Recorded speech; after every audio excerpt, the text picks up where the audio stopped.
Hello friends, you are watching Rediscover History and here with a new video। जैसा कि मैंने last video में आप लोगों से कहा था कि मैं नेक्स्ट वीडियो में आप लोगों को बीए थर्ड सेम हिस्ट्री का सिलेबस डिस्कस करूंगा। So now let us start. Here you are watching BA third sem, जो पेपर का टाइटल है that is history of modern India, यानी कि आपके जो थर्ड सेम यानी कि तृतीय सेमेस्टर का जो पेपर शीर्षक रहेगा वो रहेगा हिस्ट्री ऑफ मॉडर्न इंडिया, यानी कि आधुनिक भारत का इतिहास। ठीक है, और ये आधुनिक भारत का इतिहास जो है वो 1757 से 1857 के दौरान का रहेगा। और आपको ये पता होना चाहिए कि कोई भी डेट, कोई भी सन जो निर्धारित की जाती है किसी पेपर के साथ, उसका एक अपना विशेष महत्व होता है। तो ये 1757 है, जैसा कि आप लोगों को पता है, ये प्लासी के युद्ध की तिथि भी है। और 1857 जो है वो प्रथम स्वतंत्रता संग्राम की तिथि है। ठीक है, now we will discuss the entire syllabus. और जैसा कि लिखा हुआ है NEP 2020 बेस्ड न्यू सिलेबस, यानी कि जो ये सिलेबस आप लोग देख रहे हैं ये न्यू एजुकेशन पॉलिसी पर आधारित नया सिलेबस है। और ये आपका 8 यूनिट्स में डिवाइड है। सो इसका जो फर्स्ट यूनिट है arrival of European companies, rivalry of control. European companies का आगमन, rivalry of control,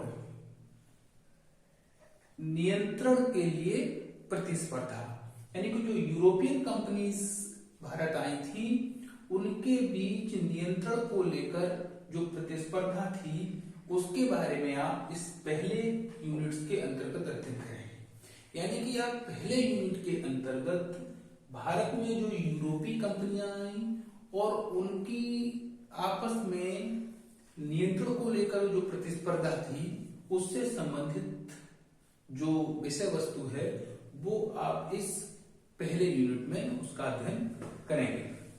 and in second unit ascendancy of British East India Company, Plassey and Buxar and its impact. जैसा कि आप देख पा रहे हैं कि दूसरी यूनिट्स में दिया हुआ है ब्रिटिश ईस्ट इंडिया कंपनी का प्रभुत्व। एसेंडेंसी मीन्स प्रभुत्व, यानी कि ब्रिटिश ईस्ट इंडिया कंपनी का प्रभुत्व, प्लासी बक्सर के युद्ध और उनका प्रभाव। आपको पता होना चाहिए प्लासी का युद्ध कब हुआ था? 1757 में। प्लासी के युद्ध की जो तिथि है वो क्या है? 23 जून 1757, यानी कि जो प्लासी का युद्ध है वो 23 जून 1757 में हुआ था। और प्लासी का युद्ध किस किस के बीच हुआ था? प्लासी का युद्ध जो है वो बंगाल का नवाब जो है उस सिराजुद्दौला और अंग्रेजों के मध्य हुआ था। ठीक है, उसके बाद देख पा रहे हैं आप बक्सर के युद्ध बारे में भी आपको पता है कि बक्सर का जो युद्ध है वो 22 अक्टूबर 1764 को, यानी कि 22 अक्टूबर 1764 को आपके बक्सर का युद्ध हुआ था। तो आप इस दूसरे यूनिट में ब्रिटिश ईस्ट इंडिया कंपनीज का प्रभुत्व और प्लासी तथा बक्सर के युद्ध, साथ ही साथ उन युद्धों का इम्पैक्ट क्या था, प्रभाव क्या था, उसके बारे में इस दूसरे यूनिट में आप पढ़ेंगे। अब आता है नंबर तीसरे यूनिट का, जिसमें लिखा हुआ है tutorial expansion of East India company 1772 1830। Tutorial को आप क्या कहेंगे? सॉरी, इस टेरिटोरियल, इट्स टेरिटोरियल। ठीक है, territorial expansion of East India Company from 1772 to 1830। Territorial का मतलब होता है प्रादेशिक या क्षेत्रीय भी कह सकते हैं इसको। तो क्षेत्रीय विस्तार, ठीक है, ईस्ट इंडिया कंपनी का क्षेत्रीय विस्तार कब से कब तक? 1770 से 1830 यानी 1813 तक। यानी कि 1770 से 1813 तक जो ईस्ट इंडिया कंपनी का क्षेत्रीय या प्रादेशिक विस्तार था उसके बारे में आप इस थर्ड यूनिट में पढ़ेंगे। ठीक है, next unit that is fourth unit. Fourth unit में है territorial expansion of East India Company from 1830 to 1856। यानी कि इस फोर्थ यूनिट में आप 1813 से 1856 के दौरान जो ईस्ट इंडिया कंपनी का क्षेत्रीय विस्तार था उसके बारे में आप इसमें अध्ययन करेंगे। फिर आता है यूनिट फिफ्थ। यूनिट फिफ्थ में rise of Punjab under Ranjit Singh यानी Raja Ranjit Singh, conquest and administration. इस पांचवें यूनिट के अंतर्गत आप पंजाब के राजा रंजीत सिंह के उदय के बारे में पढ़ेंगे, उनकी विजयों के बारे में पढ़ेंगे, साथ साथ उनके प्रशासन के बारे में पढ़ेंगे। यानी कि इस पांचवें यूनिट में आप पंजाब का उदय और पंजाब में राजा रंजीत सिंह का उदय, साथ साथ उनकी विजयों और उनके प्रशासन के बारे में आप अध्ययन करेंगे। Okay, next here in sixth unit, छठी यूनिट में आप rise of Hyderabad and Mysore in 18th century. यानी कि 18th सेंचुरी 18वीं शताब्दी, 18वीं शताब्दी का आकलन कैसे करेंगे आप? 17वीं शताब्दी से जैसे ही 1701 होता है, यानी कि 1700 से जैसे ही 1701 आएगा वो 18th सेंचुरी लग जाती है। ठीक है, तो जो first half of the 18th century था उससे जो है उस समय से इस टाइम का आकलन कर रहे हैं, तो 18th सेंचुरी का 18वीं शताब्दी, यानी कहना चाहते हैं कि 18वीं शताब्दी में हैदराबाद और मैसूर का उदय। ठीक है, जैसा कि आप लोगों को पता है कि मैसूर में हिंदू राजा थे जिनके पतन के उपरांत वहां हैदर अली ने अपना प्रभुत्व स्थापित कर लिया था। इसी तरीके से हैदराबाद अपने निजाम शासकों के लिए जाना जाता है। तो 18वीं शताब्दी में हैदराबाद और मैसूर का जो राइज है, जो उत्थान है, उसके बारे में आप इस छठे यूनिट के अंतर्गत अध्ययन करेंगे। फिर आता है आपका सेवेंथ यूनिट। सेवेंथ यूनिट में land revenue system during colonial period, यानी कि औपनिवेशिक काल के दौरान जो भू राजस्व व्यवस्था थी वो किस प्रकार की थी और भू राजस्व व्यवस्था किस किस प्रकार से किन किन तरीकों से लागू की गई थी। यानी कि औपनिवेशिक काल के दौरान जो भू राजस्व व्यवस्था थी वो क्या थी। उसमें पहला नाम आता है परमानेंट सेटलमेंट। इस परमानेंट सेटलमेंट को हम हिंदी में कहते हैं स्थायी बंदोबस्त। ठीक है, तो हम इसमें स्थायी बंदोबस्त के बारे में पढ़ेंगे।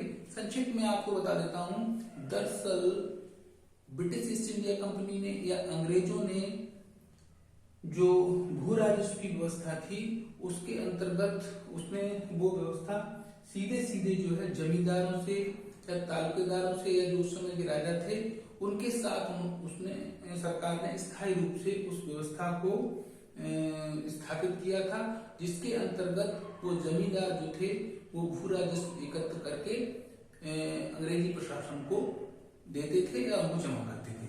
ठीक है, तो ये परमानेंट सेटलमेंट जो आपका है वो परमानेंट सेटलमेंट आपका 1793 में आया है। ठीक है, जो स्थायी बंदोबस्त है ये आपका 1793 में लागू किया है अंग्रेज सरकार द्वारा। ठीक है, फिर आता है नेक्स्ट रैयतवाड़ी सिस्टम, यानी कि जो भू राजस्व की रैयतवाड़ी व्यवस्था थी। दरअसल रैयत शब्द क्या है? रैयत शब्द का रैयत का अर्थ है किसान। तो अंग्रेज सरकार ने सीधे सीधे भू राजस्व व्यवस्था जो थी वो किसानों के साथ तय की थी, इसलिए इस व्यवस्था का नाम जो है वो रैयतवाड़ी व्यवस्था पड़ेगी। इसके अलावा इसके बारे में जो विस्तार पूर्वक जानकारी है वो हम चैप्टर में या अध्याय में, जब इस अध्याय को हम पढ़ाएंगे तब हम इस चैप्टर में इस चैप्टर में विस्तार से हम इन सारी जो भू राजस्व व्यवस्थाएं हैं, चाहे वो स्थायी बंदोबस्त है या रैयतवाड़ी बंदोबस्त है या महलवाड़ी बंदोबस्त है, इसके बारे में हम आपको बताएंगे। तो रैयतवाड़ी के बारे में आप समझ लीजिए कि अंग्रेजों द्वारा सीधे किसानों से जो भू राजस्व के लिए जो समझौता किया गया था वो रैयतवाड़ी बंदोबस्त के अंतर्गत आता है। फिर आता है महालवाड़ी सिस्टम।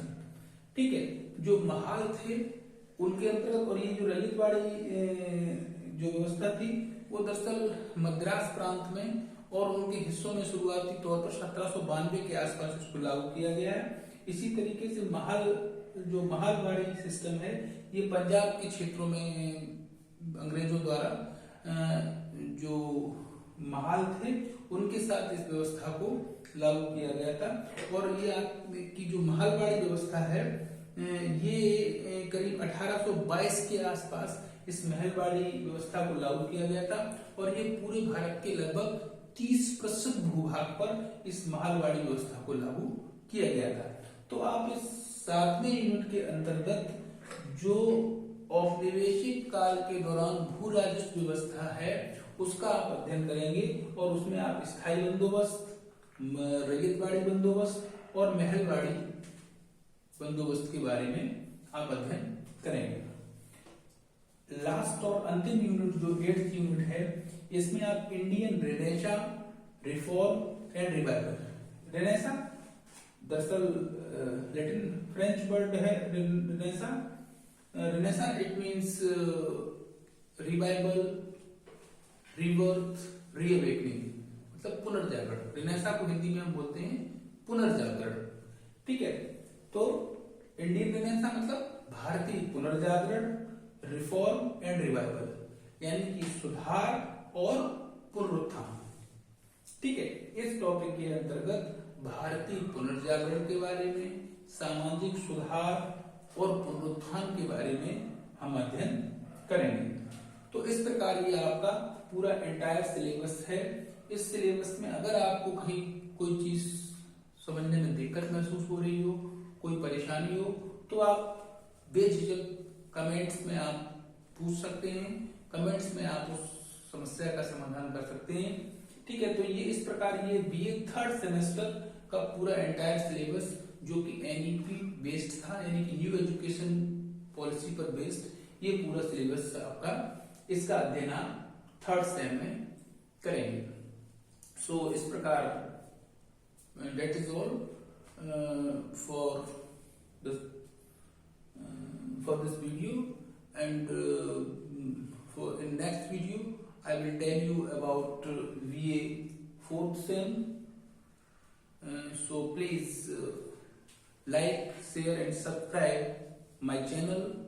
अगर सुलझाना हो आपको अतीत की मिस्ट्री तो फॉलो करें rediscover history. Thank you very much.